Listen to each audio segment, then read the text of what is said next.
Assalamualaikum dan selamat tengah hari. Assalamualaikum dan selamat sejahtera. Hai, nama Cikgu Nurul Ain. Kamu boleh panggil Cikgu Ain. Pada hari ini kita akan belajar berkaitan tajuk tema yang pertama iaitu amalan gaya hidup sihat.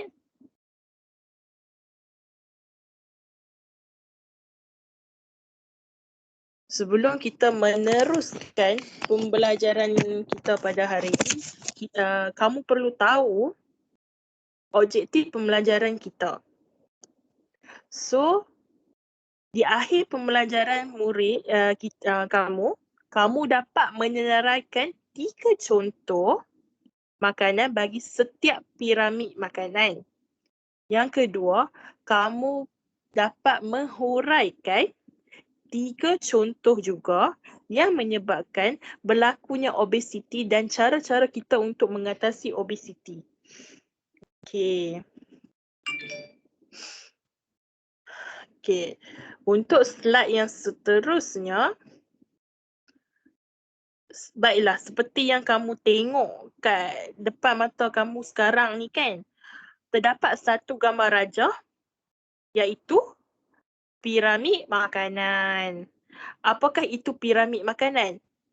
Piramid makanan merupakan kadar makanan yang perlu kita ambil di kehidupan kita seharian. Untuk kita teruskan buat aktiviti, untuk mengekalkan kesihatan tubuh badan kita, apa semua. So, cikgu akan pergi satu persatu, tapi cikgu akan mulakan daripada paling bawah. Okey, kita akan tengok yang paling bawah. Yang paling bawah iaitu, apa orang cakap? Orang panggil apa yang paling bawah tu sekali? So, yang tu orang selalu kita cakap karbohidrat. Karbohidrat ni penting ya untuk kesihatan tubuh badan kita. Contoh karbohidrat yang kamu tahu, cikgu tahu, semua orang tahu iaitu seperti roti, gandum, ubi dan yang seakatan dengan dia lah, yang kategori sama dengan dia, okey? Karbohidrat ni dia bagi tenaga kat kita untuk kekal kan. So sebab tu dia macam piramid makanan tu macam dia paling bawah. So kepentingannya sangat penting untuk diri kita. Dia memberi kesan kepada diri kita dapat kekalkan tenaga. Okey. Di atas pada karbohidrat tu pula iaitu orang panggil vitamin. So, yang memberi vitamin, contoh vitamin tu seperti buah-buahan dan sayur-sayuran. Contoh buah-buahan yang kamu nampak kat gambar rajah ni contohnya seperti temikai, oren, betik, anggur. Lepas tu yang sayur-sayuran pula seperti lobak merah, bayam, apa lagi? Cili besar, tomato. So seterusnya, yang vitamin ni memang elok untuk tubuh badan kita kalau kita ambil. So dia boleh mencantikkan kulit, apa lagi? Bagikan kita tenaga dan lain-lain. So atas pada vitamin pula iaitu kalsium. So kalsium ni dia ada banyak, contohnya seperti susu, tengok keju, ayam, daging, telur, dan yang lain-lain lagi. Okey, yang paling terakhir ni boleh dikategorikan sebagai apa? Sebagai makanan ringan. So, yang paling atas ni kita kena kurangkan kuantiti kita untuk ambil je seperti gula, garam, apa lagi? Kek. Kamu semua mesti suka makan kek, coklat, apa lagi? Aiskrim dan yang kategori sama-sama dengan dia. So, kenapa je kita perlu ambil kuantiti yang sedikit yang paling atas ni? Ini kerana kalau kita ambil secara berlebihan ya, daripada kadar yang sepatutnya, kita mungkin akan dapat penyakit. Contohnya, Kalau kita makan gula banyak, kita akan dapat penyakit apa? Seperti yang kamu tengok, kadar penyakit kat Malaysia ni pun makin tinggi tau. Kalau kita ambil gula banyak, dia akan menyebabkan kencing manis. So bila kencing manis selalu, kalau kencing manis biasa boleh di cover lagi lah, boleh dikontrol lagi. Alhamdulillah. Kalau sampai kena potong kaki, potong tangan, sebab jadi semakin teruk kan. So kita kena jaga pemakanan kita daripada awal lagi tau. Kita jangan duk tunggu sampai umur 30, 40 baru kita nak jaga tau. Okay, kalau kita ambil garam pula, berlebihan secara berlebihan, kita suka makan kuih goreng letak garam, letak 2-3 sudu. So kita akan dapat penyakit darah tinggi. Sebab apa? Kita akan selalu faktor-faktor awal yang menyebabkan kita boleh detect, boleh kesan daripada darah tinggi tu, sakit kepala, pening, tak boleh buat kerja. Yang tu penyakit darah tinggi. Okey. Kamu boleh tengok kan gambar rajah kat situ. Cantik kan cikgu buat kat semua. So latihan yang pertama, kamu kena senaraikan 3 contoh makanan bagi setiap peringkat piramid makanan di bawah. So kamu kena listkan, senaraikan 3 jenis makanan daripada start pada karbohidrat, vitamin, kalsium dan makanan ringan. Okey, kita akan pergi kepada slide yang seterusnya. Baiklah, kalau kamu nak tahu lagi serba sedikit, nak tambahkan ilmu pengetahuan kamu tentang piramid makanan ni kan, kamu boleh type dekat laman Sesawang. Kamu just type piramid makanan dan situ akan keluar banyak info-info tentang piramid makanan. Okey. Seterusnya, sihat membawa kebahagiaan. Di mana cikgu ada letak keratan muka surat 2 yang ada di dalam buku teks. Kalau kabur, kamu boleh buka buku teks dan kamu tengok muka surat 2. Okey, yang ni untuk mendengar dan bertutur. Kamu boleh lihat ada 5 gambar di situ yang merupakan aktiviti-aktiviti yang sihat dalam kehidupan seharian. Gambar yang pertama iaitu gambar bermain bola sepak. Seperti yang kamu tengok, bila kita main permainan apa-apa pun, apa kesan daripada kita main permainan tu? So kalau kita main bola sepak, kita akan dapat badan kita je akan dapat mengeluarkan peluh kan? So bila dia mengeluarkan peluh, dia akan memberi badan kita sihat. Bila kita makan, keluarkan peluh, kita lari ke, kita main bola tampak ke, bola jaring ke apa pun. Kalau keluarkan peluh, badan kita akan jadi sihat.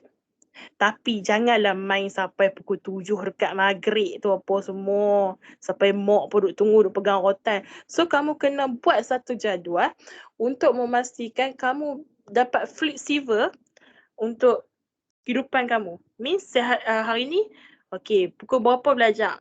Tengok TV ke, buatnya kerja rumah, apa latihan yang cikgu bagi. Baru kamu boleh keluar main. Macam tu. Okey.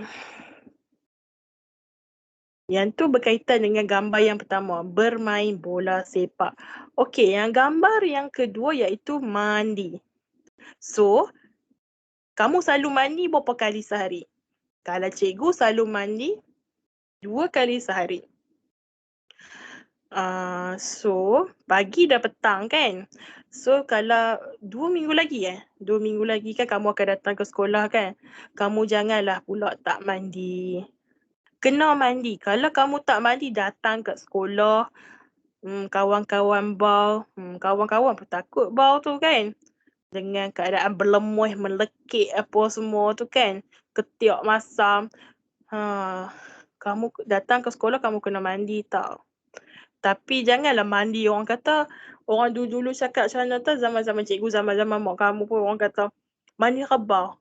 Mandi, ambil cebok air tu, pak, 2-3 kali je. Lepas tu tak basuh muka, tak gosok gigi, tak guna apa, guna air saja. Kamu kena ikut turutan lah. Mula basuh muka ke, gosok gigi ke, bau sabun, sabun badan, bau shampoo kepala. Dia kena ikut turutan kalau nak mandi ni pun tau. Okey. Gambar yang ketiga iaitu sarapan pagi. Sarapan pagi ni sangat penting tau. Kalau kamu tak sarapan pagi, apa jadi kat kamu?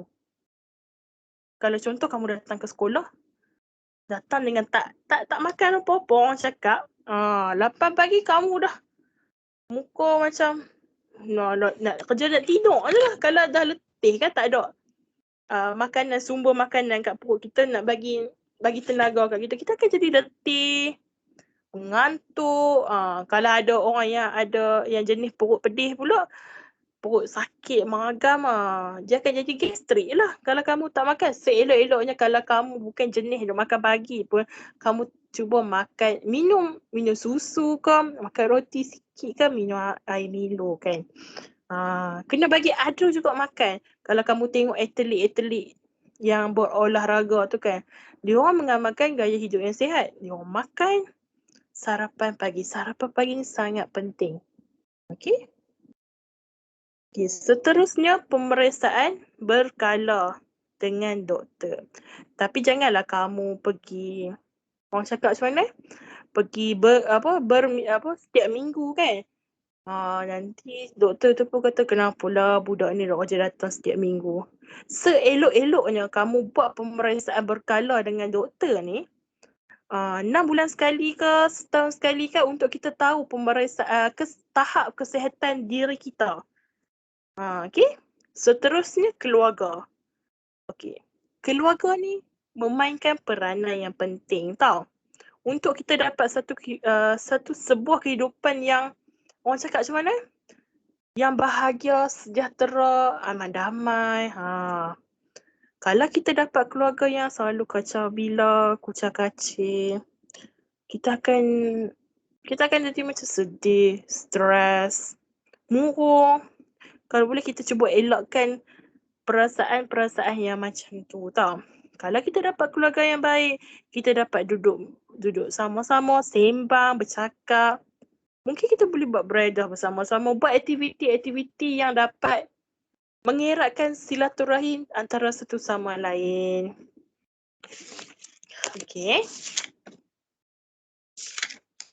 So, kamu dah tahu kan setiap gambar kat situ kan? Kamu boleh tengok pada latihan 2. Besar kan cikgu tulis perkataan obesity tu kan? Sebesar cikgu, okey? Kan tadi cikgu ada cakap apakah itu obesity kan? Apa faktor-faktor yang menyebabkan obesity? Makan kuat ke? Apa yang cikgu dah cakap tadi kat slide yang sebelum tu.